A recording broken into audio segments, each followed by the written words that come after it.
Hi and welcome everyone to this referee discussion on referees and ARs. My name is Kevin Suarez and I'll be your host for the discussion.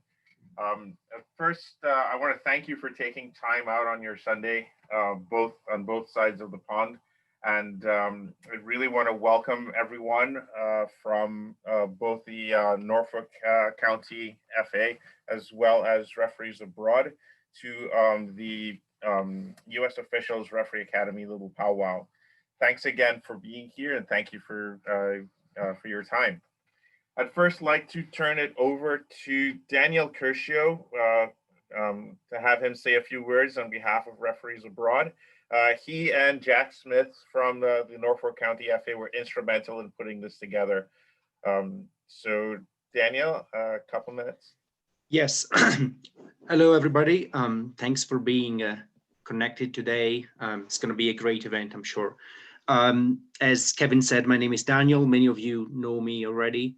I'm the president of Referee Abroad, which is a big international network of referees that organizes a number of tournaments worldwide. Many of you are here thanks to having participated to our events before. It's great to see about 50 of you, so that's a good number.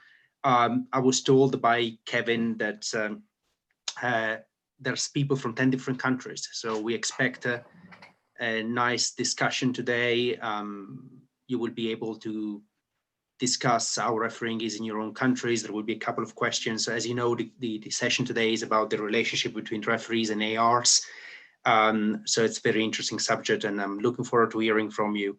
I would like also to thank Jack Smith. Jack is the chairman of the Norfolk Referee Association. He was instrumental in putting this together. We've been working together for many years, Jack. He's been coming to tournaments with us, and I'm really grateful for your help today, Jack. Thank you very much. Jack, do you want to say something? Yeah, thanks. Good evening, everyone.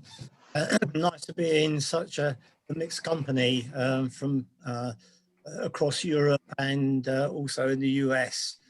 I've been a chairman of Norfolk Referees Association now for about 5 years, and I picked the job up when we were going downhill. I think that with the help of Danielle going to tournaments abroad, I've lifted up the spirit of the Referees Association, and I see that this as another step of us forging links with referees across the European continent and America in a way that we can hopefully discuss the way that things that we do here and the way the things that you do in your country, and to the benefit of everybody, and hope that we can move forward. I'm looking forward this evening to a really interesting conversation. Yes, thank you very much. And I've been very pleased to be able to be part of this, and particularly to Cara and Kevin for organising the meeting as such. Thank you very much. Thank you, Jack. Thank you, Danielle. Just a couple of things. Let me just get the presentation rolling, but we definitely want to encourage conversation here. It's the primary reason why we got together.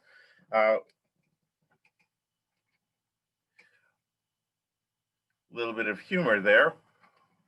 And definitely the collaborators that we need to thank, obviously, Jack and Danielle, Cara Huntham, who is my co-director on the USOfficials Referee Academy, as well as our advisory team, Levon Aklaglanian and Paul Athanasiadis, without whom this would not at all be possible.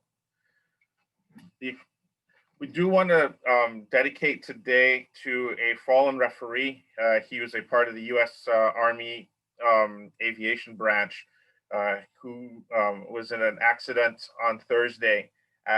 Marwan was attended actually our first referee academy, and was a pilot on the UH-60 that went down. He was a great and wonderful person, always curious, really smart, and very much into football. and we do mourn his loss.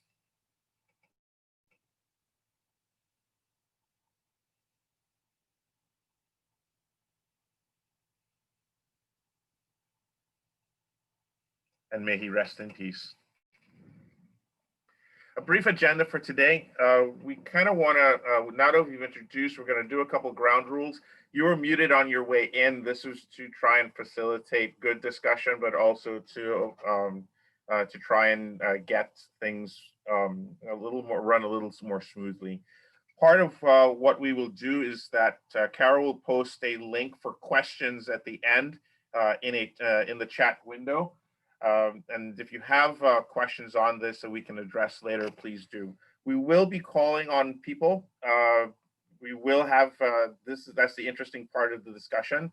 I'm just going to be the framer of said discussion, but then we definitely want to hear from you and hear your opinion. If you want, you can use, raise your hand if need be, and we can definitely call on you if you have something to contribute at that time. But it is a discussion. It's not just me talking here or being the instructor. And these are the different areas that we're going to look at. At the end, we're going to wrap up and we're going to talk. We're going to have some Q&As and kind of go from there. The reason that this all came about is our Referee Academy actually has a book club, and we were reading Howard Webb's The Man in the Middle.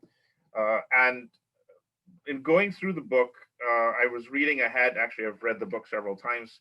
And chapter 10 specifically talks about his relationship with Darren Cann, who is his assistant referee for both World Cups as well as a lot of UEFA competitions. I think in there he says that he worked with Darren over 200 occasions and Darren rarely made a bad call. And he always valued his opinion above everyone else's. The relationship between referee and AR is almost inseparable. They have to work as a unit. You have to work as one. And based on this, we decided that it would be a good thing to get the referees together to chat. And so this was the genesis for this, and we're welcome to, and so therefore we're welcome to have this here. So we're going to talk about referee and AR communication, and I'll call now on Lewis Smith. Lewis, can you kind of give me an idea of what you think about communication between referees and ARs?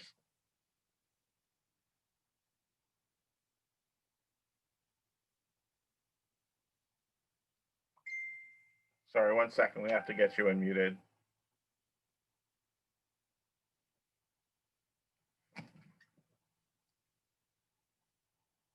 Can you hear us, Lewis?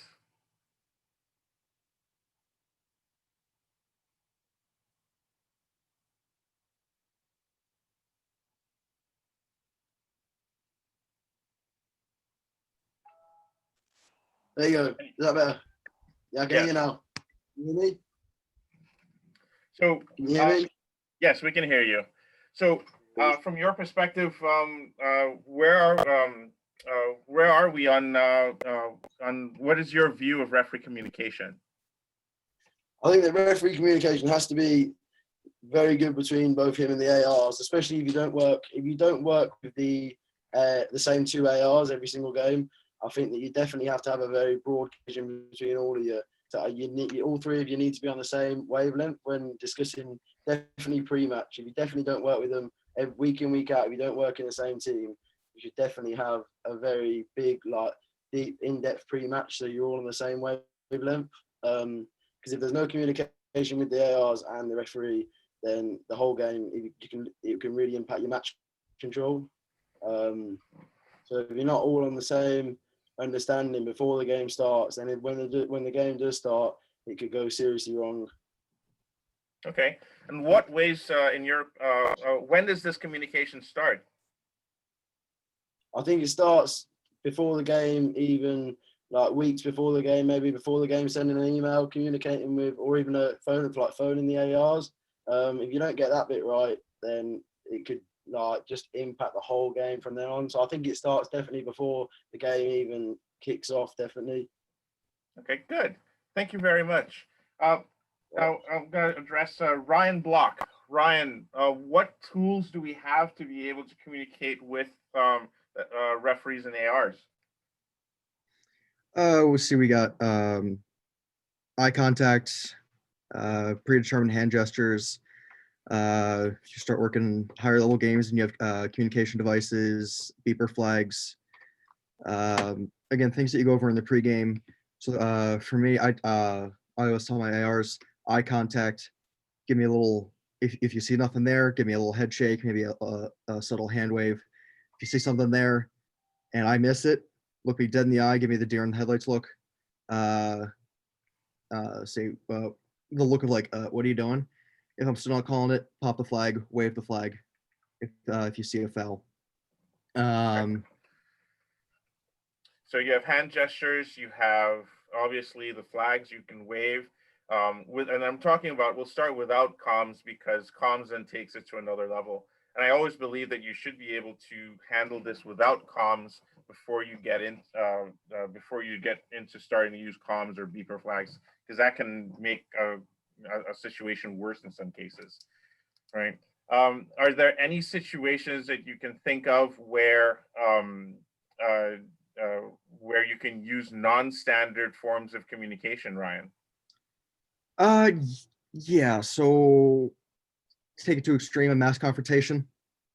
Okay. So you got a big group of players meeting in the middle, triangulate, and whether just straight words. Okay. Well, words. That's definitely one way of looking at it. But in terms of communication, I mean, obviously for mass confrontation, you'll have that'll be in your pregame, which is also something that we'll cover. But is there anything else? Because you have obviously flags, you have verbal, nonverbal.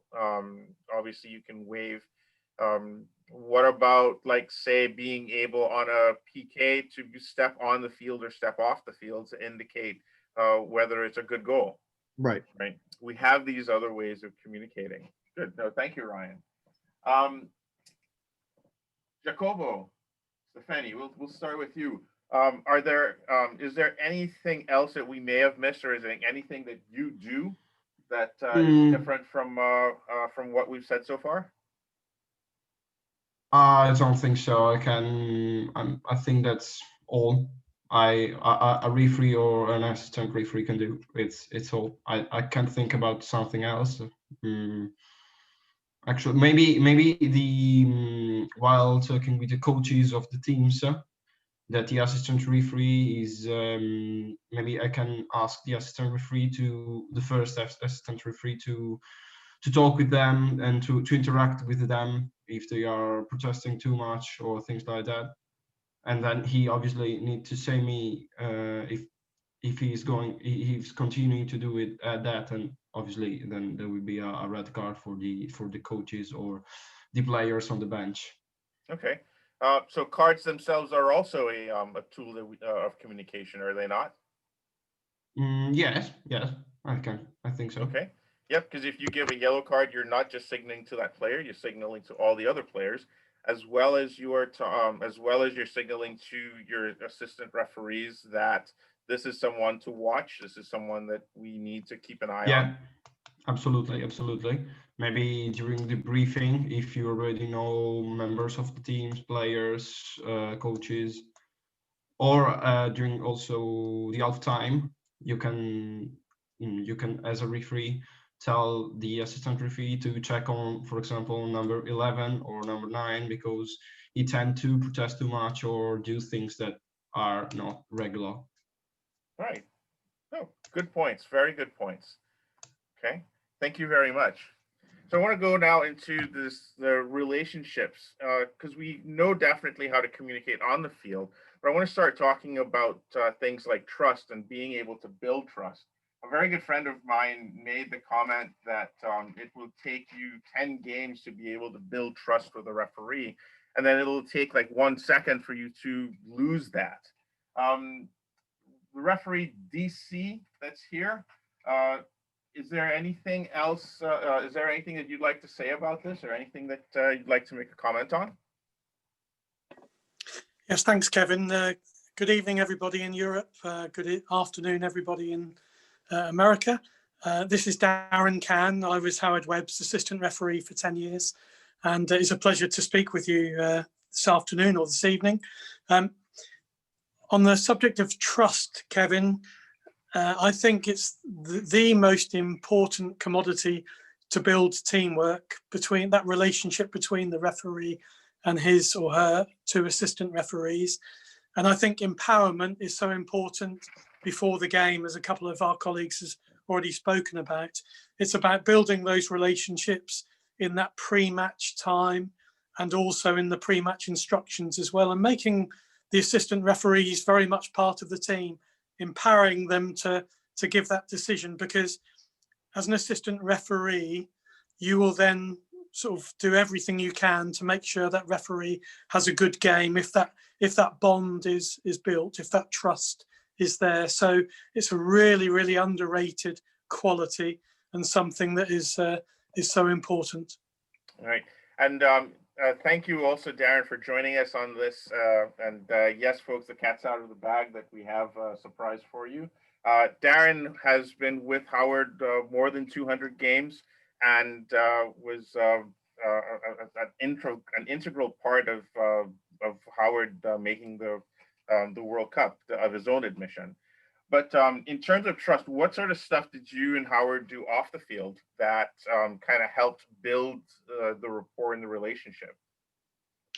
Well, the credit has to go to Howard rather than me, to be honest, Kevin, because on our very first game back in 2005 now, I'd never met him before. I knew he was a Premier League referee and an international referee. And my very first game with him was an international game in Switzerland. And I didn't know him. I was very nervous to meet him. And immediately, as soon as I met him at the airport, he gave me a big bear hug and he said, "I'm so pleased that you're in my team. I'm really looking forward to working with you. I've heard so much about you. I know your qualities." And immediately that put me at ease. And immediately I thought, I really want to work for this guy. And so just that initial bond, and those first impressions, I think, are so crucial to get those right, to send the right signals so that your assistants have confidence in you. And as I say, we were very lucky to work together for 10 years after that. Oh, good. Excellent to hear.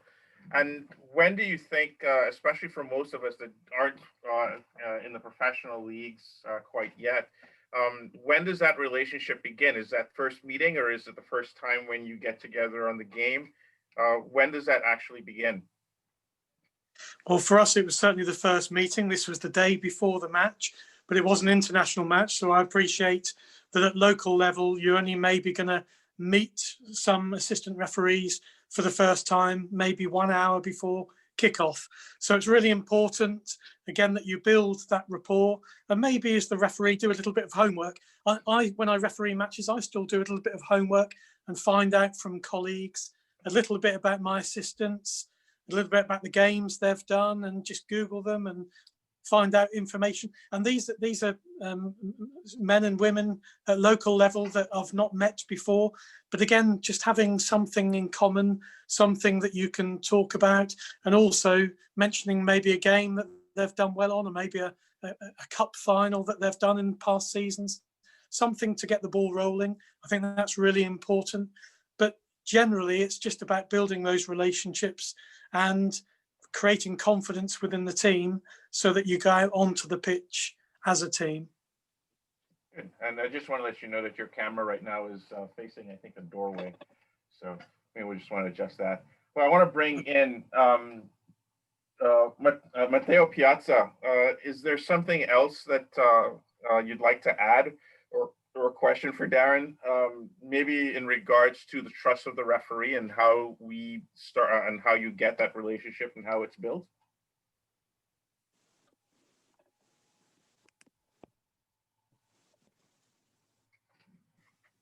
Matteo, are you with us?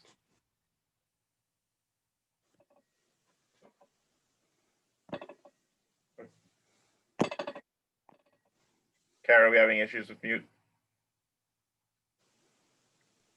No, Matteo does not seem to be responding to the unmuting. Okay. Sure. In that case, let's go with Logan Alger. Logan, anything that you would like to add to the conversation? Yeah. I guess thank you first and foremost, Darren, for taking the time out of your day to bless us with your knowledge today. That's greatly appreciated. Honored to be in your presence, especially since I've found myself more on the assistant referee side of things as of late. Initially, of course, most referees want to be the man in the middle and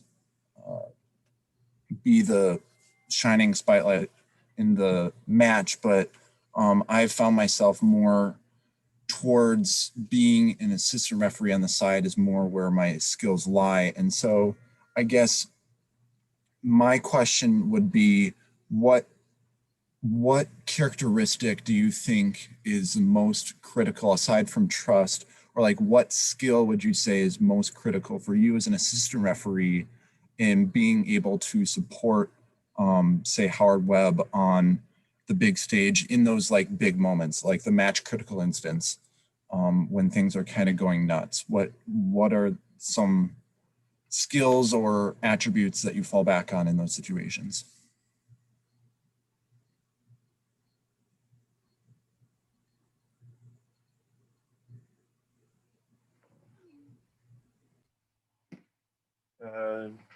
Did we lose Darren? It looks like we may have. I'm not seeing him in the participants list. All right. In that case, can I call on Mr. Bob Crinklewood? If you can step in and see if you can answer the question. Oh, Bob Cricklewood, what a name. Hi, everybody. Hi, guys. That's not just a random sort of a name. Bob Cricklewood is a little bit of an in-joke with myself and Darren. I once pretended I'd got a text from somebody called Bob Cricklewood saying what a terrible decision he'd made in the game. So well, there you go. Good to see everybody. Really great to join this group. I'm kind of like the US England link, I guess. Currently living in New Jersey, but at the minute actually in England. I've come back for the international break between MLS regular season and the playoffs. So just spending a bit of time with my family back in England, but great to link up with some people that I know pretty well on this call as well. So Mr. Ryan Block, get yourself ready for the playoffs, and that tweeting of the video reviews does a great job for me, does Ryan Block. So yeah, great to spend some time with you. Great to listen to Darren talk about the role that he played. Make no mistake, my success, my career was so massively benefited by Mike Malarkey and Darren Cann, who were at the time the best two assistant referees in the world. Darren's, I think, dropped off the call, so I can say maybe there's some others that are better than him now, I don't know, but I'm sure he's still one of the very, very best. He had this unbelievable talent and reading and understanding of the game that really very few people have. And I'll talk about why I think he had that. But before I go into a few more things, I just want to say, obviously thoughts are with Marwan Garber. I mean, it makes us all realize how precious life is and how we have to be good to each other and kind to each other at a time when a lot of people want to go head to head and want to have confrontation and friction. So enjoy every moment, really, guys. Enjoy what you do in this sport of ours. We're a really amazing group of people who share our love for the game in the most difficult way possible, and that's the refereeing. So never lose sight of that. So our thoughts go out to Marwan's family and friends. Yeah, and then just never underestimate your role in the game either. I think it was Logan who talked about his specialism being an assistant referee, and some people are mechanically better attuned mentally and physically for being an assistant, but that doesn't mean you don't contribute in a full way to the game. I've already mentioned that Darren's ability on the line gave me real confidence to know that I got extra pairs of eyes in places that I couldn't get to. I couldn't see certain situations. It's a team effort. In 2020, officiating soccer it's a team effort. It really is. You can't do it effectively alone. So you have to have the support of your colleagues, and you've got to be prepared to run through a brick wall for each other to be successful. And you've got to show a united front. You know, you can't show that you don't agree with each other. You can't show cracks in that teamwork. You've got to show that you're united, and you've got to defend and support each other all of that time. I think the fact that both Darren and I refereed and also assisted at high levels. I mean, I was a Premier League assistant for 2 years. Bizarrely, I don't know how I got there, but I did in the late 90s. I think that gave me a good understanding for some of the limitations, I guess, when you're on the line about what you can and can't see. You are restricted to a position. You're guided by the secondary most defender. You can't adjust your position. So as the referee, I need to make sure that when I'm asking for information from the referee, that is factored into my considerations. But also Darren as well refereed at a good level. He refereed in the 5th league in England, which is pretty much professional, having played at a really good level, and therefore his knowledge of officiating, but the game as well, was really, really important. A few things that we always did. We always did pre-match instructions. No matter how many times we'd worked together, we always went through the process of talking about the game before we did. Well, so we always did. There was one occasion where we kind of like realized we were getting a bit loose with our pre-match instructions, and our performances dipped. So, you know, it was a lesson for me to make sure you do the right things in the right way before the game, things that work for you, to put you in the right mindset before the game as a team and individually. We always did the basics well. So we always had eye-to-eye contact. We always made sure that we didn't cut corners. We always gave 100% to everything. We always made sure that we got down to every goal line. We didn't take chances. We didn't risk things that, you know, okay, this is not likely to happen, so we can cut a corner here or there. We didn't, and we didn't cut corners in training either. So the reason why we got to the final in 2010 in South Africa is because we gave 100% to every session in our training. I've got a wonderful picture of Mike and Darren doing an exercise, an offside exercise, where they are so attuned to each other in terms of this crossover exercise. It's amazing. It really is. It's just a training exercise on a training field with no fans and whatever, but FIFA were watching, and it clearly became apparent that we were giving 100% to everything. And we always presented that united image. Last thing I want to say, communication's key between officials. So set the parameters before the game. The referee sets the tone. The referee sets the tone about when it's expected that the assistant will have a better angle of view or have better information. So talk about that pre-game, talk about those situations. For example, when tackles are moving towards the touchline and the assistant has got the in-between view, then the assistant is expected to have the better viewing angle of the straight leg and the studs going into the shin that's near the touchline, because the referee's centrally position is more likely to be looking from the back. So let's talk about this before the game, so the assistant is thinking, this is likely to be my responsibility here, so I need to be focused on that tackle going towards my touchline. Considering as well, of course, that the assistant might have an offside decision, so the referee has to be aware that that is their primary responsibility most of the time, because they're the only one who can make an offside call. So when is the AR likely to have better information? When can the assistant volunteer information without being asked? And I talked about in the book how Darren was somebody who would tell me when he was certain. I loved to hear the words, I am 100% certain as ref. If Darren or Mike said to me, I'm 100% certain, that gave me the confidence without any doubt to act upon it, because I trusted them, because I'd worked with them before numerous times. And that trust does take a bit of time. And maybe in the first few times you work with an assistant, maybe you want to say, okay, don't volunteer information unless your level of certainty is absolutely 100%. You know, don't volunteer information. If I have to ask for information, I will do. Maybe, you know, you don't need to say those words later on.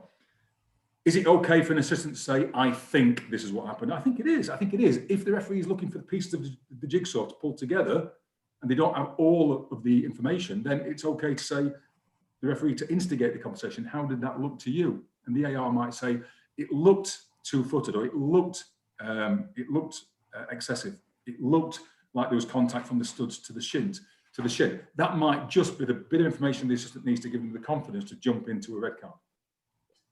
So sometimes that can happen. And the final point is the soft skills. We've talked about the communication on situations, but also the soft skills where when the game's going difficult for the assistant, you might not have comms kits, but just a look, just a come on, just a thumbs up, just a nodding of the head.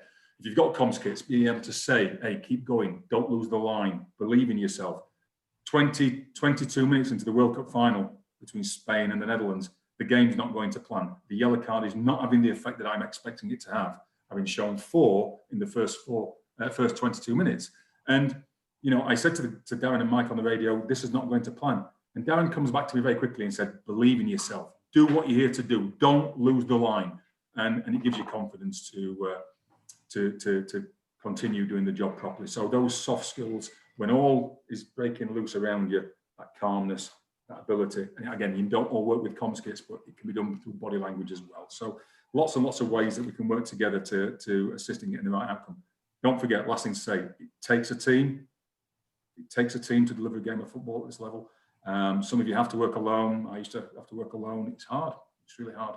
But when you've got a team and you're well briefed and you've got belief in each other, you show a united front, you do the basics well, and you don't cut corners, it makes life a lot easier. So that was my 15-minute introduction and welcome. No problem, Mr. Crin. No problem. I believe so. Darren, you're back, right? I'm back. Ah, good to hear. Now, Howard, I'm going to kind of turn the tables on you because Darren talked about when the two of you first met in the airport. What was your recollection of that moment, and how did that help build the first bit of trust? What was going through your head in that regard? When he walked into the airport, I thought, who's this? Is he the guy that's been assigned to my game? I can't believe it. No, when he walked into the airport, I knew of Darren. He'd built himself a reputation already. I mean, bearing in mind, I got on the Premier League in 2003. Darren got on the Premier League in 2005, I think, Darren? Yes. 4 or 5? Yeah. We don't work together. 5. By 2006, he'd been assigned to the FA Cup final. I mean, that tells you the quality of this guy. And outstanding talent, and it very quickly was apparent to everybody that this guy knew what he was doing. So I'd heard about this reputation that he'd got, and I was pleased to be having the opportunity as a first-year FIFA official to work with him, and realised that, you know, he'd got a big future ahead of him on the line because, you know, everybody had said to me that had worked with him, this is something pretty special. So I wanted to make him feel part of my team, make him feel welcome. I wanted to let him know that I, from an early stage, would trust him and believe in him. I wanted him to use that ability on my game. And you know, we clicked pretty early, pretty quickly. Somebody shares the passion for the game that I have. If you don't appreciate already by now, and a lot of people on the call will have met me anyway, but if you don't appreciate that I've got a passion for the game, you know, I really do. Darren shares that passion. I've got a passion for this group of people as well, this officiating family. So people who share that passion, I'm drawn towards, and I was quickly drawn towards Darren as an individual as well. It was the start of, it was the luckiest stroke of luck that I could have had, really, that our careers coincided. But I think the referee needs to make sure that you build that ethos, that teamwork ethos. You're all in it together. You're working for each other. And yeah, the referee has to have some sort of an ego, but you have to make sure it's not arrogance, and you have to make sure that people want to run through that big wall for you. And it's your job to set the tone. From an assistant referee point of view, it's your job not to be too overbearing. It's your job not to be too intrusive. Understand your role and responsibility, but equally don't be silent. Don't be the quiet person in the corner. Contribute to the team effort and work as that team. What we'll do is that we'll stop and take a couple questions, and I want to remind folks that if you have questions for Darren or Howard, please use the Google link that's in the chat window. Just click on it, submit your questions, and we'll call on you to actually ask them live. This is still a discussion. I want to go first to Katie McCormick. Katie, you have a question for Darren and Howard?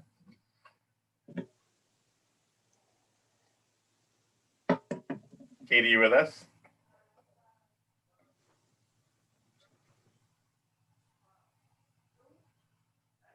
Katie, you can barely hear you are unmuted.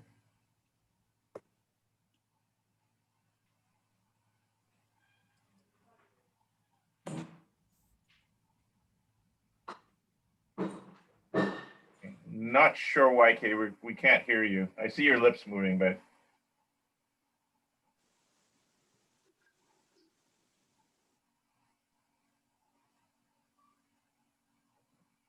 No, we still can't for some reason. Let's. What we'll do is that we'll go to someone else, and we can ask your question. We'll see if we can get back to you. Kara, who else do we have?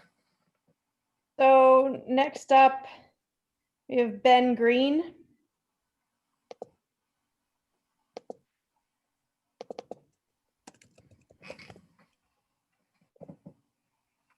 Hi, Darren. Hi, Howard. Hi, Ben. How's it going? Yeah, good first one. Good, thank you. Darren, bit of a joke question first. Dan, he'd kill me if I didn't ask, but is Dan Robertson the next big AR coming out of England? Did he put you up to that question? Did he? He's an assistant. For those that don't know, Dan is a Premier League assistant referee, and he's been on for a couple of seasons now, and he's very, very talented. And yeah, he has all the attributes to go to the very, very top. So I wish him well. I'll tell him. I'll let him know what you said. He'll be happy. Howard, just a quick one for you, really. Coming up through the levels, I'm now a level 4. I just wondered what your views were when you were being observed. Were you happy to potentially lose marks on things like application of law to maintain match control? So such things as delaying the restart of play potentially early in the game. I think coming up through the levels, you're very keen on ticking all the boxes, especially early in the game, maybe at the detriment of your match control. Would you say that's something that's a hard thing to learn coming through, or what was your view on it? Would you try and maintain match control over everything? Yeah, I mean, ultimately, match control's obviously crucial, and having credibility among the participants, the players. When I started and was coming through, I mean, just for the information of all of you, I guess, but particularly for the colleagues from the US and around the world, we were pretty much promoted through the ranks on the basis of the marks that were given by the clubs. So each club would give us a mark out of 10. And you would only get assessed every, few months, maybe twice a year, and you had to get 2 assessments to get promoted to the next level as you were coming through. I know in the US, officials sort of arrange assessments themselves. We never did that. That was done by the county association. When they saw somebody was showing some promise, they would have an assessor assigned, and you didn't know the assessor was there quite often, like in those days. If you did, you'd get pretty nervous. But you learned to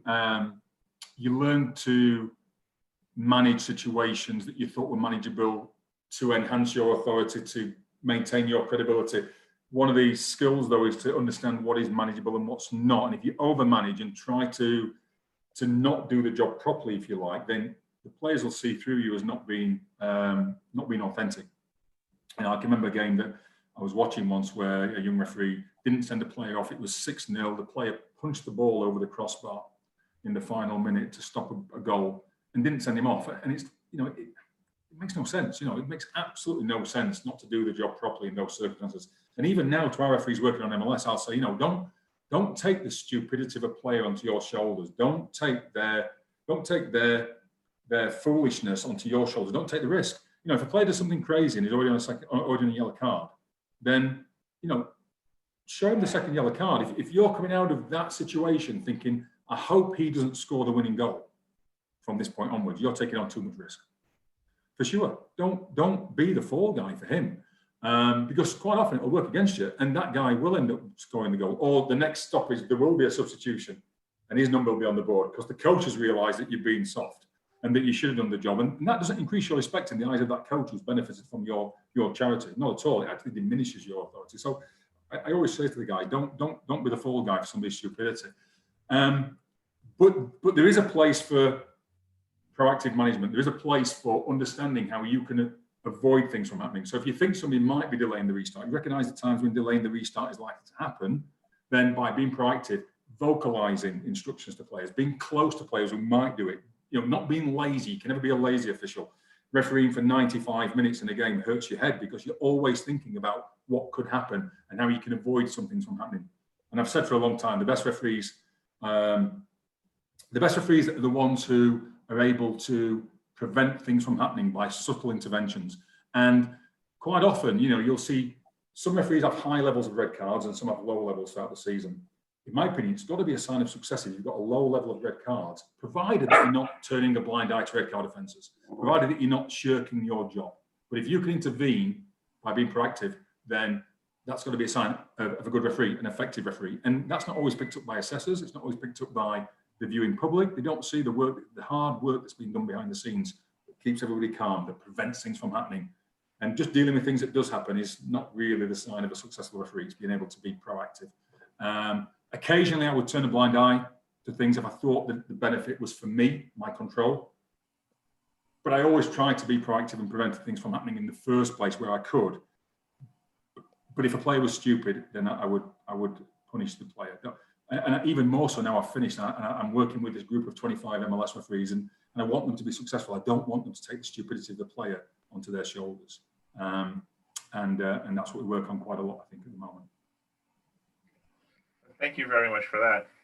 Darren, in your opinion, because obviously Howard has the whistle, Howard has the cards and that kind of stuff, how do you then excise your level of trust and communication if there is an issue that, say, Howard may not be as attuned to be able to get him to know what it is, deal with it appropriately, and now that you have his implicit trust, you know, how does that work from your perspective on the line? I think Darren's muted again, Karen.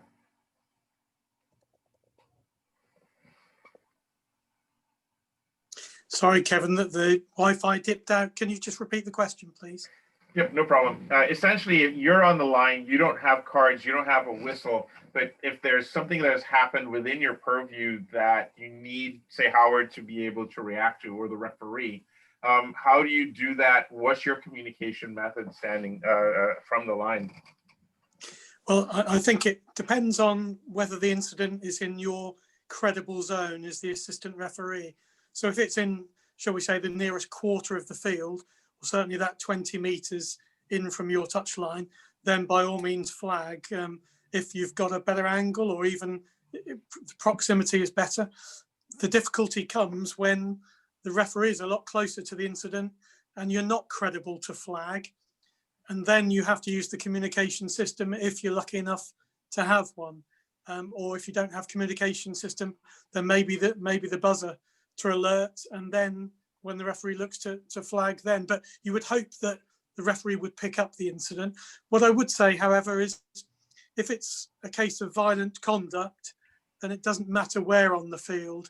If you are 100% certain, and Howard talked earlier about being 100%, if you're 100% certain, then you owe it to the game to actually sort of step up to the plate and give that decision, whether it's by flag or whether it's by verbal communication.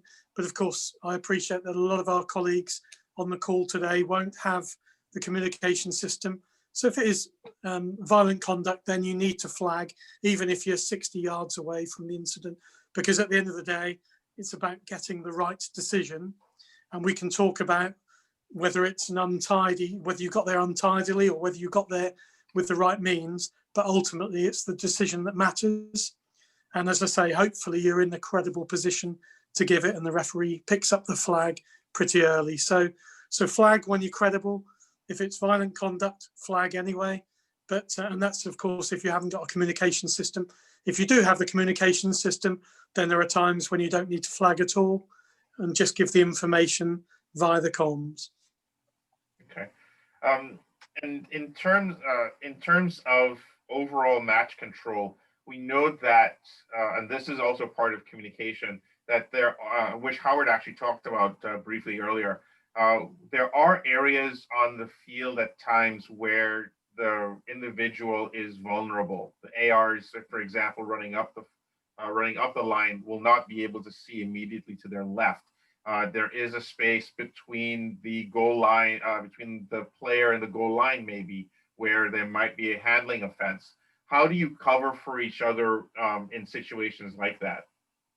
Yeah, it's a great question, Kevin. So on the Premier League, if you're AR1, so if you're the near side where the technical areas are, I find those challenges to my left-hand side, maybe 10 or 20 meters to my left-hand side, the most difficult when there's an attack building up, because as you've identified, I need to look across the pitch to judge any potential offside. So I can't always look to my left. So we assign the fourth official to be aware of that, as well as the referee, of course. So there's two pairs of eyes watching the potential foul, the potential late tackle, and that then frees up the assistant referee to concentrate on the offside, because it's very important to remember that if there's an offside, although there's 4 officials on the game, only that assistant can pick up the offside. That's the only pair of eyes that can get that decision. Whereas if there's a late challenge near the halfway line, or maybe 10 or 20 meters into my half, you have the referee, you have the fourth official, and even the other assistant on some occasions might be looking in that direction as well. So what you can't afford to do is have all 4 pairs of eyes looking to the assistant's left, because the assistant, as you say, needs to be looking across the park to judge any potential offside. So that's how we sort of distribute the areas of authority and the areas of responsibility on the pitch. Howard, how do you feel about the same thing? And Howard.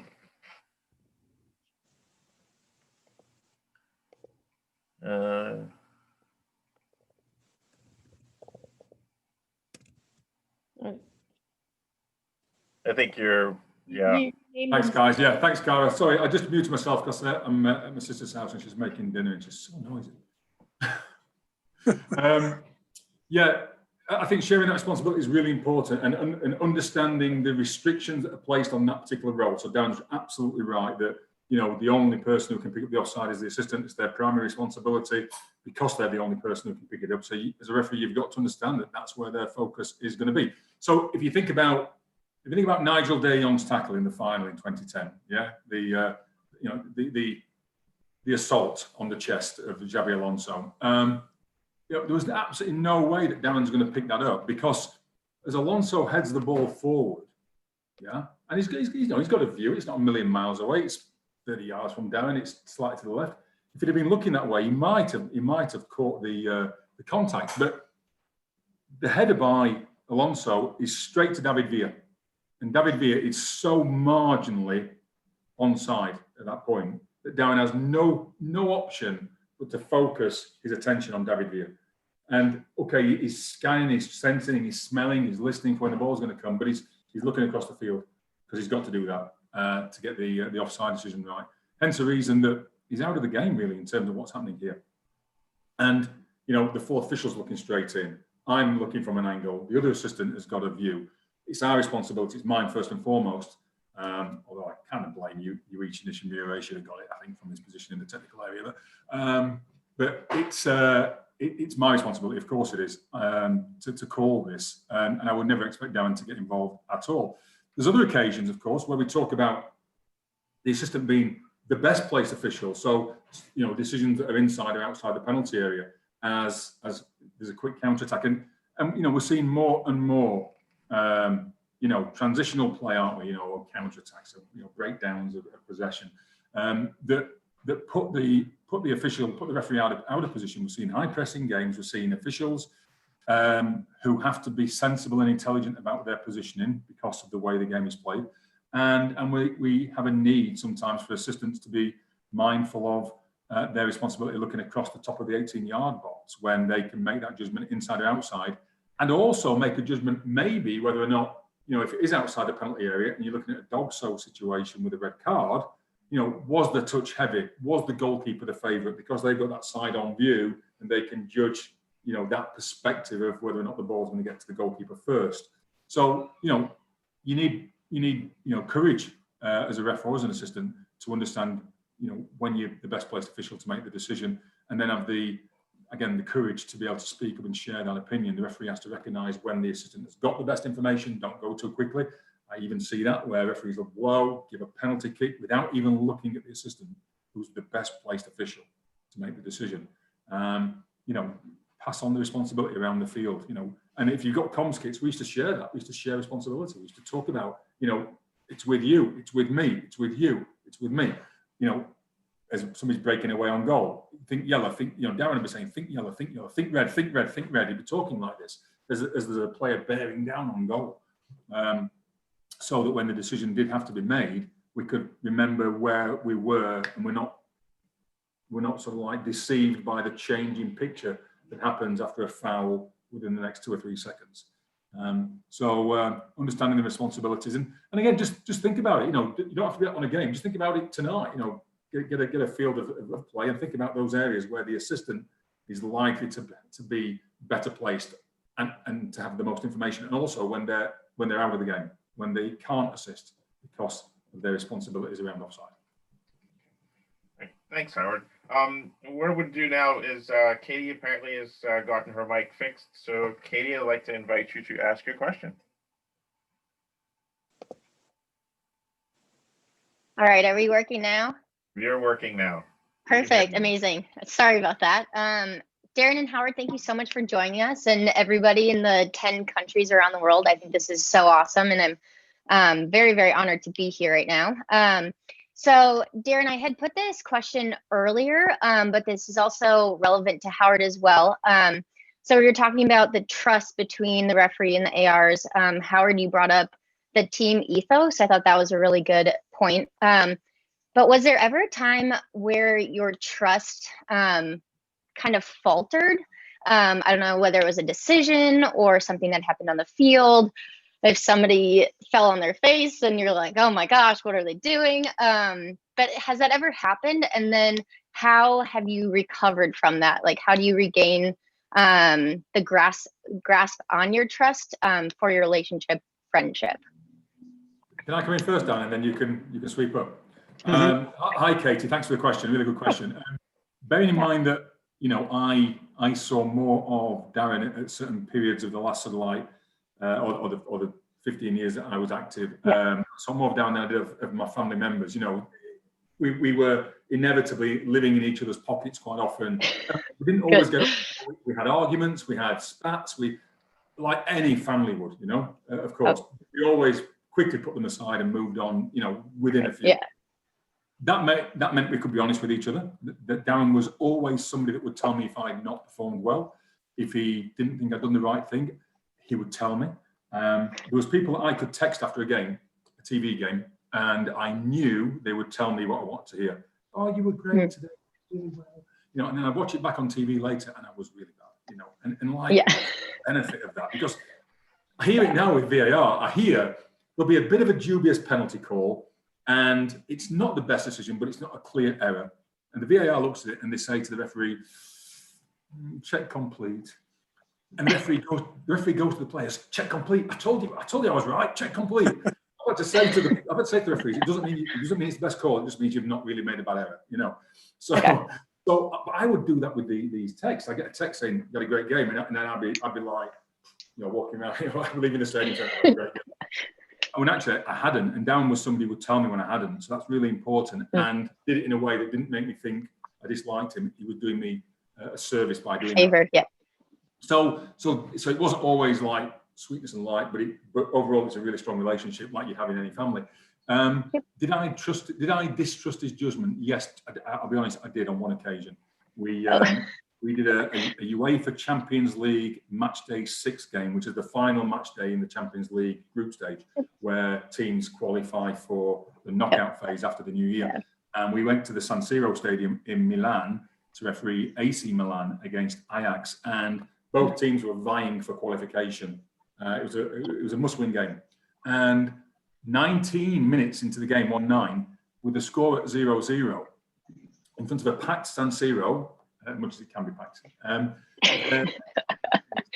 But it was a good atmosphere. And the home captain for Milan, a guy called Riccardo Montelevo, nice guy, ran into Kim Kallstrom, I think it was, wasn't it? Playing for Ajax, just ran into him, a bit clumsy. And I've hit the whistle, run towards the situation, ready to say, hey, Riccardo, it's a bit of a heavy collision. And as I'm walking up to him and about to go like this, Darren says in my earpiece, red card, clear red card. This is the captain of AC Milan in Milan on a match day 6 Champions League game, and Darren wants me to send him off, you know, for a bumper, you know. And I went, and for a moment I hesitated. Normally I just pull the card out, but I didn't. I said, really? Darren, are you sure? Are you absolutely sure? And I never asked him before. And he said to me those lovely words, I am 100%. 100%. So I kind of like, and you got Mario Balotelli playing for Milan, and oh God. And, I think at that time De Jong was playing there, the guy that I'm not sent off in the World Cup final. So I reached for my red card, pull it out, show it to Montalivo quite sheepishly. Almost wanted to point to Darren, but I didn't do that. It's his card. His decision. And I showed it, and as you can imagine, the place erupted, you know, and the players hadn't seen it in the way that Darren had, and nor had I. Anyway, tough. That was a tough 20 minutes then. Got to half time, had to use all my skill to keep the players calm. Went into the tunnel at the San Siro, and it's quite a bizarre setup. You go off the field at the halfway line, you turn right, you walk all the way along the touchline down, don't you? All the way, then you go turn left, you go up some steps, the locker rooms for the teams are there, then we have to go up some more steps, and our room's upstairs. So coming down after half time, I'm expecting blah, blah, blah, blah, blah from the Milan players who will have seen it at half time. Got to the bottom of the steps, and there I see a few of the players from Clarence Seedorf. Clarence Seedorf was the first player I saw who never said a word. And then next along comes Balotelli, never says a word. So I'm thinking, Canny's done it again. And when you watch it back again, it's a really bad tackle on the ankle, twist the ankle, the stud's going fully. And it's a wonderful decision. And that's the quality of the guy, you know, and I mentioned it in the book, and that's the quality of the guy. And so did I doubt him? No, not really, but it was such what I seem to be a left field decision. It just made me pause a little bit. But Darren, I hope you realise I was always going to support you. Yeah, I can't say you were always going to support me on that one. You were a little bit surprised, weren't you? But no, you're very kind, Howard. Nothing to add, really. It was a case of getting the right decision, and that's what we talked about earlier. We know it's not going to be a popular decision, and sometimes as referees, we have to make unpopular decisions, but we have to make the right decision. And at the end of the day, it was the correct decision. And it was a shame that it was so early in the game, but it was a red card tackle. So I was obliged to bring it to Howard's attention, and he kind of sort of sheepishly showed the red card. And but thankfully, it's the right call. Darren, can I just say as well, by the way, just for the purpose of the guys on the call, so we had the benefit that day of having 24 HD 4K cameras, you know, that captured this beautifully, you know, so we were really well supported. Quite often when you're coming through, you're not going to be supported in that way. You're not going to have the camera angles that prove you're right. So refereeing is about looking after yourself a little bit. So if you see a tackle and you know 100% it's a red card, then you have to trust your instincts. But if it's one of those where you think it's probably more red than yellow, but then the player jumps back up, there's no injury, there's no reaction, just give yourself a second. Don't aim to be too correct, I would say, because you know I don't want to say that it's not about playing the game, but it's about looking after yourself. It's about being intelligent. It's about understanding immediate play reactions. And you know, when I used to work on my own on the field, I had no assistance. And my dad used to say to me when I first started 30 years ago, he said, better to have a dubious offside than a dubious goal. Which is like weird now, because we always say give the benefit of the doubt to the attacking team because we've got cameras to prove that you're right. But back in my day, I didn't. So if I allowed a close offside call to go and I wasn't really sure, I thought it looks offside, but benefit of the doubt might mean I don't blow the whistle. I had no assistant. I was trying to do it from my position. If I let that go through, there's nobody to prove me right, and everybody in the stadium thought I was wrong. Everybody in the ground thought I was wrong. So, you know, just box clever. That's all I would say. You know, in those situations where there's a judgment to be made, where it's not totally clear. If it's totally clear, do the job properly. You have to do the job right when you know what you've seen. But if it's one of those where it's in the margins, just give yourself a second. Look for the reaction. Look for the expectation on the field. Read and smell the expectation, and it'll guide you well. I think so. I think, Darren, I think that's fair comment. Yeah, absolutely. Okay. Now we're going to switch over. Thank you, Katie, for your question. Jorik, you're going to be next with Howard and Darren. Yes, good evening. Hello, everyone, and hello, Howard, and hello, Darren. So my question as a young referee myself is, what is the most important skill to possess as a young referee like myself? Shall I go first? I think you need two things really. You need the ability to communicate to people. It's a people thing. Undoubtedly, it's a people thing. It's about being able to manage and get the trust of people. So the way that you do that, by the way you project yourself in terms of your body language and your voice, your signaling, all of that all comes into the importance of communication. I speak to BB about this quite a lot. I think BB could be a top referee in any sport because she just understands how to read people. She understands how to get people to believe what she's doing. She's obviously good at recognizing fouls and foul play, but I think it's more than just understanding the laws of the game. It's about understanding people. I can tell when I'm watching the games that she does in the Bundesliga, whether, you know, if she's a little bit late blowing, marginally, it's because she's just smelt it. She smelt the reaction of the player's natural reaction. And then her body language is really calm and really strong and really empathetic as well, knowing when it's right to give a decision, a big one, and say, that one's not open for debate. And do that with your body language.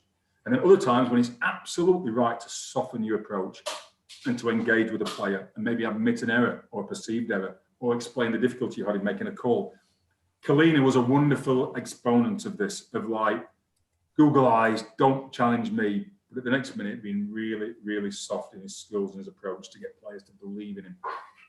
And to see him as somebody that was confident, credible, humble, but strong as well.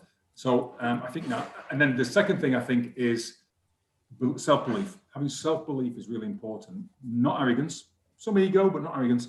But understanding that players are trying to make you question your self-belief all the time. Players will appeal for decisions that they have no right to appeal for. They know it's a corner, and yet they appeal for a goal kick. They know it's a throw into the opponent, but the first thing they do is appeal for a throw for themselves, knowing it's not theirs. They're trying to make you make an error. And then when you do make an error, they go crazy at you. So trying to please players is not the aim of the game. It's about believing in your line. The games I've lost control over, the games where I've lost my self-belief, where I've not followed my line and the game's gone away from me. And the game's been difficult. Every time I'm hitting the whistle, the reaction is negative. So what do? I start blowing the whistle less. And then the game gets away from me altogether. So when the game is tough, don't hide. Don't stop blowing the whistle. Keep doing what you're there to do. And it might not be perfect, and you might be having one of those days at the office that's not perfect. But the only way you'll have a disaster is if you stop believing in yourself. So mental resilience, self-belief, and the ability to get people to believe you, because we work in shades of grey. We work in shades of grey. That's our life. Some things are black and some are white. Beautiful. But as referees, we work in shades of grey. And trying to get people to believe in your shade of grey is important. You do that through your communication. So those are two things that I would say. Darren, I know for an assistant, there's other issues, there's other things that make you brilliant at what you do, what you did, what you still do in the Premier League. And obviously you can talk to those. Yeah, well, I just want to build on something you said about self-belief, because for me, the most important quality, for whether you're a referee or an assistant referee, is confidence. It is that self-belief. And confidence takes a long time to build. It's a little bit like the stock market. If you imagine the stock market, it sort of just gradually builds and builds and builds and builds and builds over a series of a number of games, and then it plummets very, very quickly. It's hard to get that back because you just have to build that step up with your confidence again. So remaining confident, confident in your own ability, that self-belief, trusting your judgment, those things are so important. And on the occasions when I've gone out and I haven't felt confident, I've always carried a couple of assessments with me in my kit bag, just a simple thing to do, where you've got a particularly good assessment from the assessor or the evaluator, and I just keep it in my bag. And if I'm not feeling confident before a match, I just bring it out and I read it just privately to myself in the corner. And suddenly you feel 10 feet tall again. So it might just be one little message or a little comment or something, the whole assessment maybe, but just building you up, having that confidence is so critical, because you've got 22 people out there, as Howard mentioned, who will try and get those little advantages from you. So it's really important that you stay confident and you have that self-belief, as Howard talked about. And I think that's the most important quality to have, that confidence. And also, of course, for an assistant referee, you need concentration, which maybe we'll talk about in a little while. And Darren, make sure that you don't have a copy of The Guardian in your bag for times like that. Sometimes they can be a little brutal on referees. But now we're going to go across to Logan. Logan, you Thank you, guys. For the pair. Thank you, George. Go ahead, Logan. Hello. So I am actually one of the individuals that's in the book club group reading your autobiography right now, Howard. And in reading your book, one thing that I'm really curious about is it describes a number of circumstances where in which it was particularly challenging for you to get through. And it not only with the big moments like UEFA and World Cup, but also towards the end of your career, like in the English Premier League, where just the energy and the motivation for refereeing was kind of waning. So my first question is, how do you bounce back from big mistakes and or tough seasons? How do you recharge from those situations? Thanks, Logan. Yeah, actually, I reminded myself of those words about that last season in the Premier League. So I was reading the chapter that you guys have looked at for tonight's session. When I wrote all those nice things about Darren, he actually paid me £1,000 to say nice words about him, you know. So I thought, go on, I'll do that. I'll take that money. Only joking. But yeah, it was interesting. That final season was challenging for me. I mean, Darren will attest to that. I think I put way too much pressure on myself to finish on a high. And it wasn't representative, I don't think, of other times when I've struggled in my career, when I've made mistakes. There's no doubt, if you care about what you do, there's no doubt that when you do make an error or you underperform, it should matter. You should care. It should have an impact. It should make you feel bad the next day. You know, sometimes I'd wake up the next day from a game on the Premier League, and you know, you'd wake up on a Sunday morning, you've had a bad game the day before, big decision that went against the team, it cost them the game. Before, you know, days before VAR, when you could rectify stuff there and then, and you know, and you'd wake up on the Sunday and you'd see the chink of light coming through the curtains, and you think, oh, it's a lovely, beautiful Sunday morning, and then you remember what you did the day before, and you think, oh, I've got to live with it all day again. And you'd avoid watching TV, avoid reading the newspapers or going online for sure. You don't go to Twitter for confirmation of how well you're doing. So yeah, it's part and parcel of our lives. It is. The only way we'll never make another mistake ever as officials is to stop officiating. I've not made a mistake on the field since the 29th of June, I think, 2014. I've been brilliant. But I've not done anything either. So expect to make mistakes. Understand that it's inevitable. You can't avoid it. But also understand that mistakes very rarely, really rarely, will kill your career. They'll very rarely derail your career. You know, sizable mistakes can be overcome, and most aren't even sizable. You know, in the moment they might feel that way, but they're not. So, you know, don't plan to make mistakes, but don't be alarmed when they do happen. I remember Graham Paul said to me, Graham Paul, who refereed on the Premier League for a long time, was a top referee. And he said to me, you know, I anticipate I'll probably make 3 bad mistakes during the course of the year. And then if I make one, I don't panic. I don't think, oh, you know, I've lost the plot. I just think, you know, that's probably something that I expected to happen. Then when you do have a mistake, obviously, you know, you have a look at why it happened, have a look at what you can learn from it, see how you can avoid it from happening in the future. Find people that you trust, who you can speak to honestly, who aren't maybe in competition with you and have got your interests at heart, your best interests at heart. If you have a difficult game, I know some of your games won't be videoed. I know some of the games will be videoed that you guys are officiating. If they are, I would suggest that you take advantage of looking at the footage of the game. It always looks calmer and better on TV than it felt at the time, in my experience. That helps get your head back on. And then think back to, like Darren said, think back to successful times that you've had before. Darren and I went to the Confederations Cup in 2013 in Brazil, and we refereed a semi-final between Spain and Italy. And it was the first time I refereed Spain since the final in Johannesburg.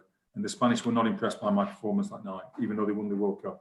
And I was nervous about doing this game, a big semi-final in a FIFA tournament involving the Spanish again. And I knew the Spanish media were out to kill me if I put a foot wrong. And Darren, Mike and I sat down outside the pool in the afternoon, and I listed every semi-final that we'd been involved in together as a team. And we've been involved in 24 major semi-finals, Champions League, FA Cup, playoffs in the English Football League, Europa League, etc., etc. And it gave me confidence. It gave me genuine confidence. I think we have delivered big performances in big games many times before, and therefore there's very little reason to think we won't do it again. So a few little tactics there that I think you can incorporate. Expect to make mistakes from time to time. When it comes, don't panic. Don't think it's out of the ordinary. And learn from it. Speak to people that you trust, and then build confidence by looking back on previous successes.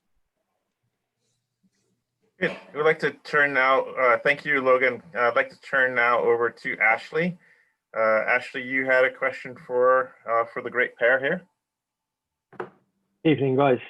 Thank you both for joining, and obviously your advice so far on other questions that have been asked. In terms of the best piece of advice you was given as you were both progressing to the top, either as a referee or as an assistant referee, and knowing what you know now, would that piece of advice change if you was to give it to somebody else? I'll go first, Darren, since I've... Yeah, okay, I'll go first. Yeah, thank you for the question. My advice, I think when you're coming through the ranks, I remember writing an article 30 years ago when I started refereeing in a local referee magazine, and I thought you needed ambition and perseverance, because as Howard has already spoken about, you will have games that don't go so well, but you just have to get back on the horse, so to speak, and just sort of get back to another game and build that experience. And you need that ambition in the back of your mind. And that's not necessarily to referee the World Cup final, because it might be that you want to get promoted. It might be that you want to do the local cup final, or it might be that you want to get a bit fitter.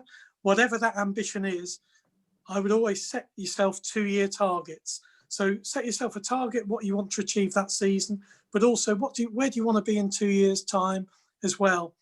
And a very dear friend of mine, a very wise referee, once said to me, write down that was Howard, yeah. Write down the ambition as well, because statistically you're much more likely to achieve it if you write it down and maybe put it on the front of the fridge, or put it in a drawer, or put it in your kit bag, because you'll come across it every so often. And it'll just remind you where you want to be. So when I started refereeing, I actually placed every 2 years where I wanted to be, from passing my referee exam all the way up. And in fact, my ambition was to officiate the FA Cup final. I didn't even think about World Cups or Champions League finals, because they weren't realistic goals. But I wanted to be an assistant referee on the Premier League, and I wanted to do the FA Cup final. So that was my sort of 14-year plan from when I started officiating.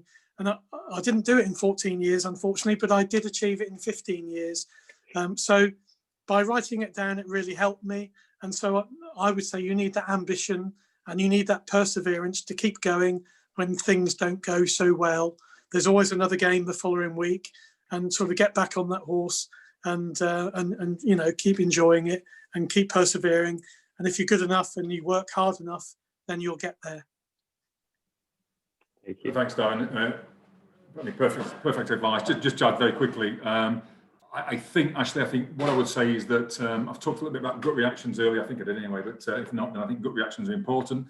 I think you develop those by doing lots of games. So when you're young enough and you've got the physicality to be able to do it, I would say take on as many assignments as you can. so that you can be exposed to lots of situations, lots of games, lots of reactions. You can feel how you feel about things. When you give a decision, you get an immediate feedback, immediate sense of whether you got it right or wrong, and you can learn what techniques work as you're coming through. So take on as many games as you can. And then something else I just want to say, it's not about the will to win. It's not, because everybody's got that. Everybody's got the will to win. Nobody on this call wants to be a loser. Nobody wants to fail. Nobody wants not to be promoted. Everybody wants to be the best they can be. But it is about the will to prepare to win. It's and some people have got that more than others. Some people have got the will to do the hard yards away from match day more than others. It's fact of life, really.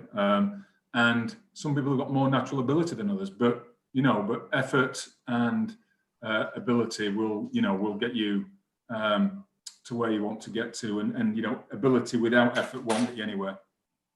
So be prepared to do those hard yards. Have more will to prepare to win than the person next to you on this call, to give you the best chance to be successful, because it's competitive. And you need to set yourself apart from the next person, really. And I stole that phrase from the wall at Stoke City's training ground. At Stoke City's training ground, Stoke playing the Championship now. It said it's not about the will to win, because everybody's got that. It's about the will to prepare to win. And I stole it, actually. And they're not doing very well at the minute, to be fair. So obviously they need more will to prepare to win. But yeah, I think it's true. I think you do need to be prepared to do the hard yards and sacrifice other things to be successful. And that advice still stands. And the advice that I was told early on about, doing as many games as I can still stands. Right, let's well, Howard is sorry, go ahead. Hard work will always beat talent when talent doesn't work hard. That's what I was thinking of. I knew there was a saying, Darren, and that's exactly it. Okay. That's why I'm here. Assisting.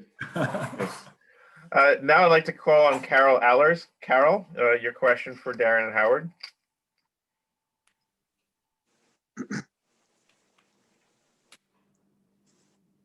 Carol, can you hear us? Hi, can you hear me? We can hear you. Hey. Hi, Darren. Hi, Howard. You in the city. So my question is, like, with mental health being at the highest and the craziest of times with the pandemic going on, what do you guys do for self-care? What's the best way that you can help referees prepare themselves?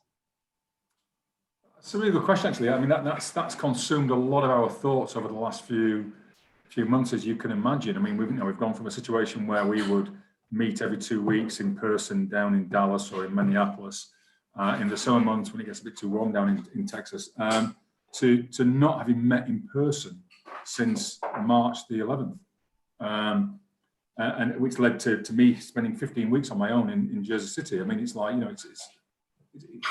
it was tough to contemplate that could ever be the situation that we were living through. One of the things that I was keen to make sure that we did at Pro, at least anyway, is have really regular contact. So daily contact, I mean, daily emails from me to the group, just an update of the stuff that we knew. And the guys shared a lot of videos around the group as well. And I know a lot of other organisations have done a very similar thing. I've been massively impressed by the amount of work that's been done by refereeing bodies and organisations as well to bring people together. I've done lots of Zoom presentations around different states and what have you, and some back in the UK as well. It's clear to me how much refereeing plays a part in people's lives, how much they miss it when it's not there, how much it contributes to the sort of like the work-life social balance that they have. But for a long time, we simply weren't able to do it. We weren't able to get out there and be a part of it. So, we put a lot of stuff online. We made sure that, we were able to discuss football situations and general personal situations. I made myself available for contact at any time during the day where, people could just drop in. We had a virtual campus where we all had avatars and we sat there and we had a coffee together, which was quite interesting. And we also, made sure that we just did what we could to stay connected. we looked at ways we could solve the physical training side of things. So, we provided gym equipment for people, adjusted the training schedules. We realized there was going to be some actual tangible differences when we came back to in market play without fans. So one of our meetings in May or June, we invited Anthony Taylor from the Premier League to come and speak to us. We've done a closed gates game in Paris Saint-Germain in the Champions League in March. And Dennis Eitigen from Germany came and spoke to us about a game that he'd done in the Bundesliga when they started. How is it different refereeing without fans in the stadium? What can you hear that's different? The appeals, the contacts, the benches, all that type of thing. Is the atmosphere quieter at the start? So those sort of practical things we did as well. I'm really impressed by how we've come through it. We got back to Orlando for the MLS's back tournament, and our performances were don't say this quietly amongst the 50-something of us, but our performances were way better than the teams. Our performances, comparatively speaking, were at a higher level than the players. I know they're doing different things. They're doing something mechanically with their body as well, rather than just thinking about things. So maybe it's harder to prep for, but we did really well. I've seen some fatigue in the back end of the season. I've seen referees being fatigued. They're having to travel 2 days before games for COVID testing. They're getting tested every few days. There's the risk of flying around on commercial airliners, which we try to mitigate, but every time you come home, you've got this little nagging voice in the back of your mind that you might be picking something up somewhere. So challenging times. I hope the vaccine comes through really quickly. I hope we can get back to normal by the summertime next year. I don't know how it's been in the Premier League, Darren. I don't know how you've kept connected with the guys in the select group, for example, but certainly, I'm sure you've done stuff similar to what we've done. Yeah, very similar. I have to commend the professional game Match Officials Limited, PGMOL, because they've got our welfare at heart, more than anything else, which is what an organisation should give, really. So we have weekly Zoom calls that all of the referees, all of the assistant referees on the EPL, sometimes twice a week as well. So we have a close-knit community, even though we're spread all over the country. And on top of that, obviously, we have our little friendship groups as well. We have WhatsApp groups, that kind of thing. So I think because a lot of the people on the call will be local referees and not have a big organisation, a professional organisation like Pro or like PGMOL, then I think it's really important to pick up the phone, text, WhatsApp, even just phone, a 2-minute phone call. Just we are fellow referees in the community, just to help them, just to make sure they're okay. I think we have to look after each other in these unprecedented times, but hopefully, it won't last forever. Hopefully there will be a vaccine on its way, and hopefully we can all get back to refereeing, both at professional level and at grassroots level. Yes. Thank you. And thank you, Carol, for a great question. One more question and then we'll wrap up.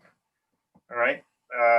And this will go to, sorry, Cara, can you introduce? Giacomo Azzari? Yes. Good evening, everyone. Darren, Howard, you were referring in very noisy, huge, hot stadiums, for example, San Siro in Milan, like Howard said before. And I like to ask you, how do you personally cope with the pressure of the atmosphere in the stadium? I mean, at the beginning of the match, but in match as well, for example, after your whistle or a decision. Thank you. Okay, I'll take this one, Howard, first, and then you can add to that. It's very easy, I think, for an assistant referee because we're not facing the crowd.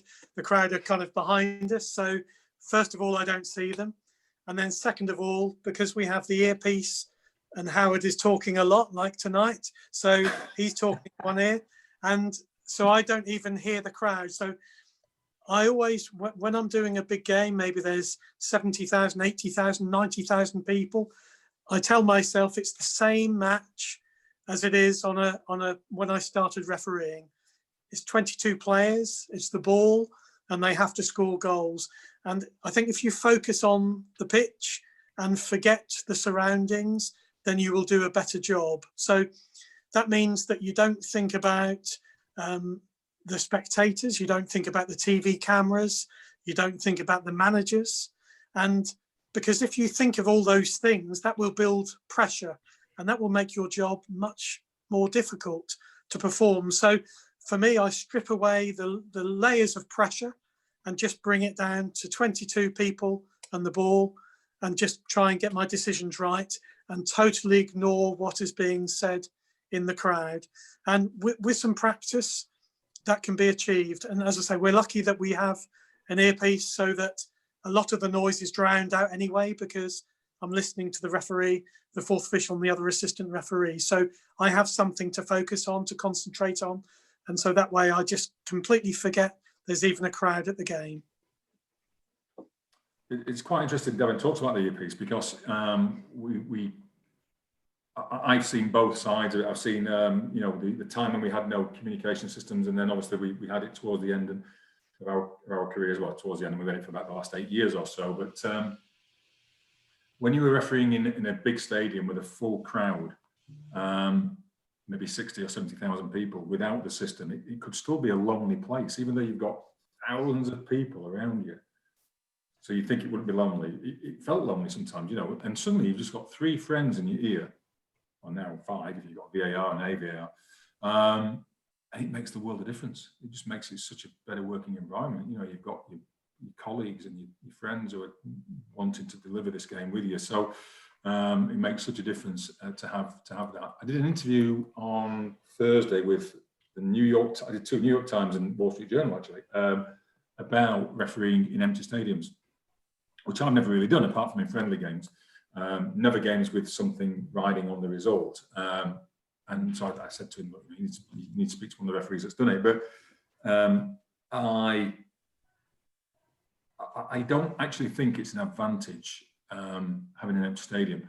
I think that when referees go out onto the field, I agree with Dan, they block out the crowd. It doesn't make a difference, negatively at least, in terms of the crowd size. Now, don't forget, we've stepped up bit by bit to get to that level, so we've learned to cope with additional pressure as we've gone along. Whether you could drop somebody out of this level into, you know, the Premier League or an MLS game, somewhere like Atlanta United when there's 65,000 people there, I'm not sure, but you learn, as Dan says, with some practice, you learn to block it all out, and you just focus on what you've got to do. Whether it affects you subconsciously, I don't know. I guess we'll never know. There's talk about results being favourable to away teams with no fans, but I'm sure there's a range of factors that goes into that. It's not just down to referees not giving penalties because the crowd don't cheer for it. Because to be honest, I don't consciously hear the crowd when I'm refereeing in front of that many people.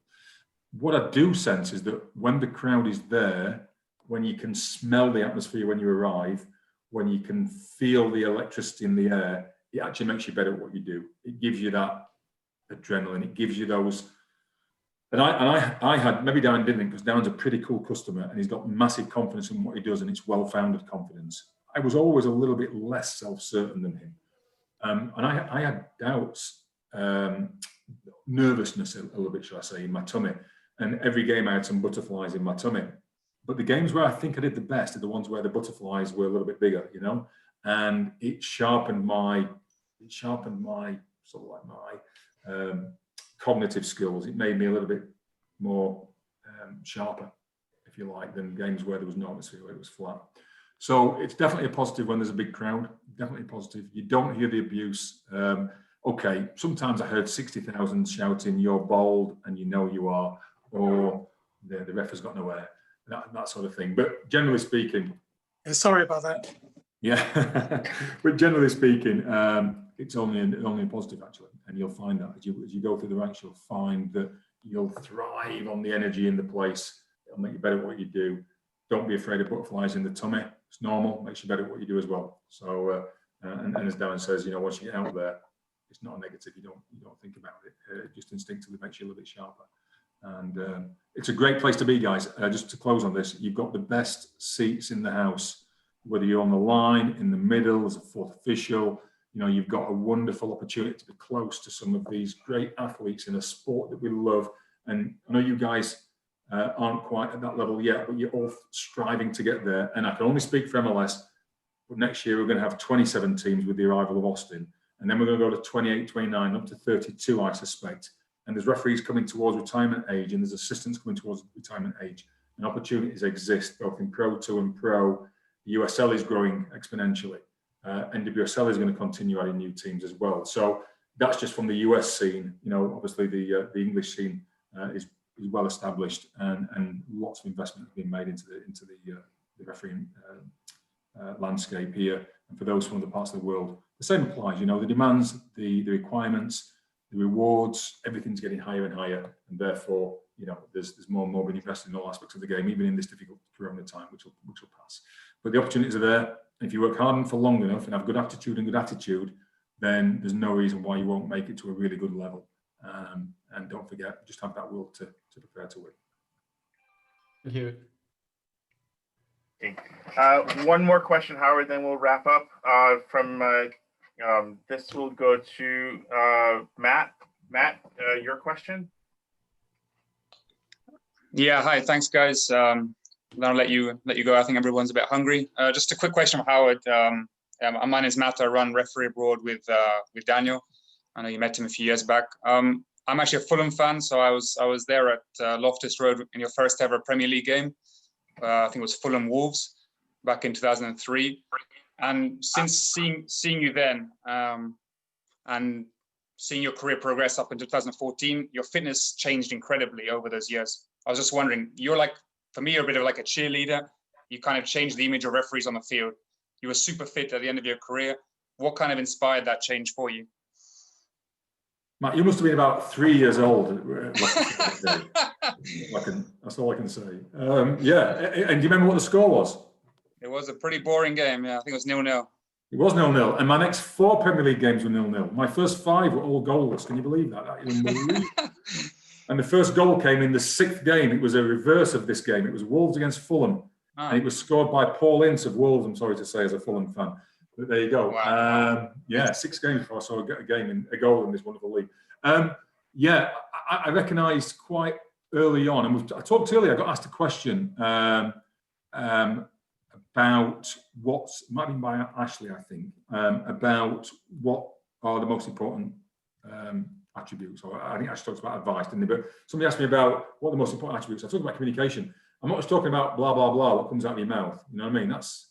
That can be important, although not as important as you might think. Most of our referees who come through into pro speak far too much blah, blah, blah. I can't believe I'm saying those words. The first time I ever heard those words, I refereed a game, an under-19s game between Israel and Spain in Madrid in a UEFA tournament. And the German assessor, Aaron Smidhuber, came in. He said, you. I thought I'd done a great job. He said, you're a typical English referee. Blah, blah, blah, blah, blah, blah. Too much blah, blah. He said, red is red, yellow is yellow, no blah, blah, blah. And the next game, I didn't say a word to anybody. It was a nightmare. It was a painful game. He came in, he said, bravo, bravo.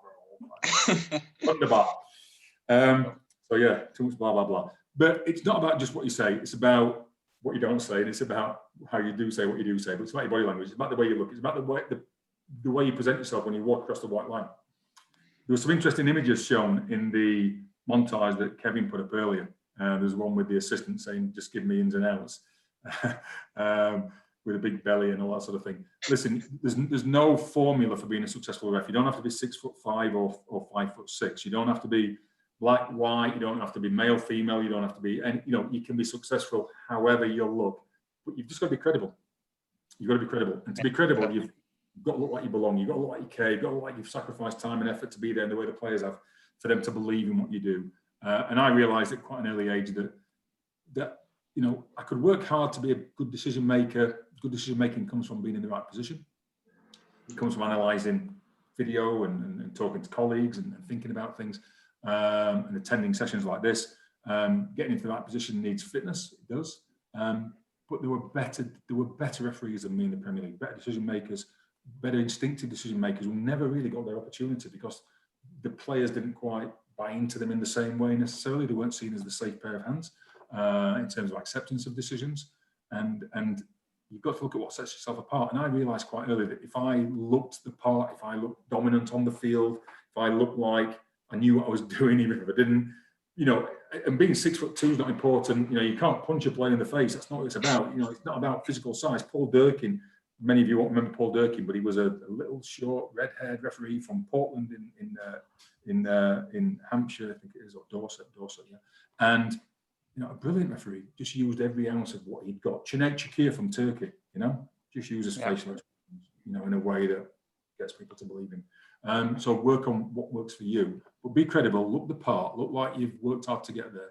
I changed my training from very much an aerobic based training program to one much more involving strength training. There was a great study done by Dr. Matt Weston about the way that I changed my training over 10 years. Now my VO2 max increased, but also my body fat came down, even though I was getting 10 years older. And it's just because I trained more cleverly. I didn't just run. I started doing a lot more weight sessions, a lot more speed endurance sessions and speed sessions. And speed endurance are so important for being a referee. With this transitional play that we're seeing, the high press and the need to adjust position, they need to be strong and flexible, and they need to look the part.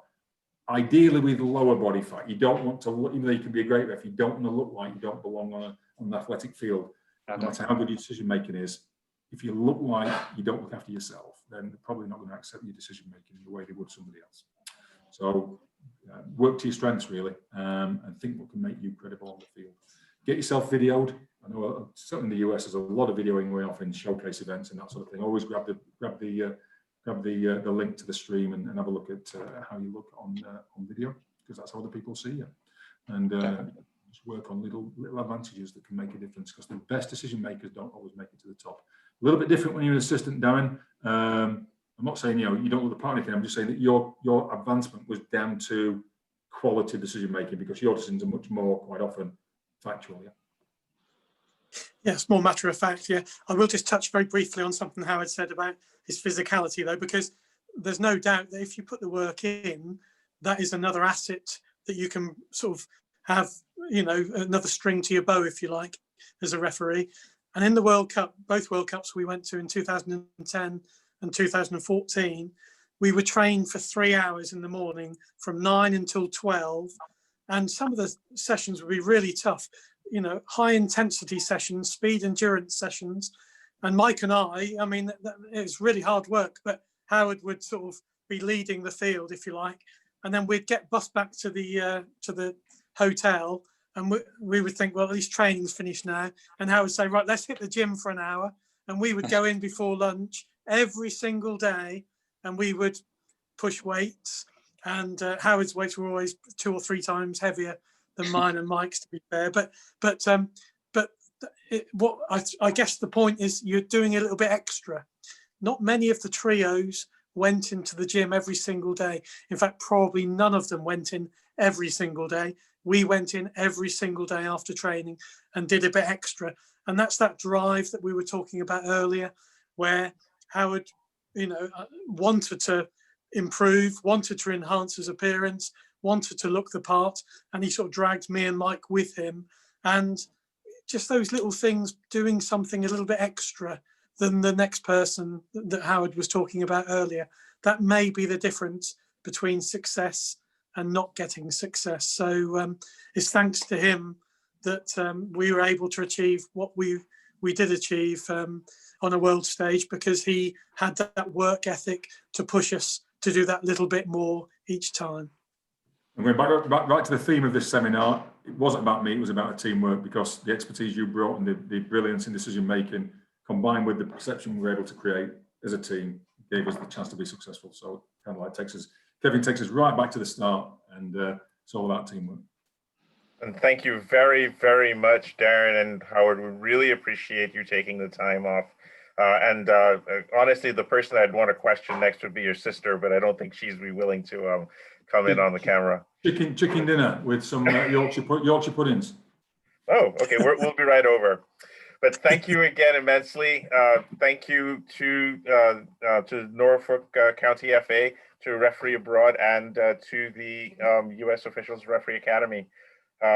We will be posting this video on YouTube, and we also have the feedback form up. Always looking for ways to improve. Thanks again. Have a great rest of your day and enjoy your Yorkshire pudding, Howard. Thanks all. Thanks, Kevin.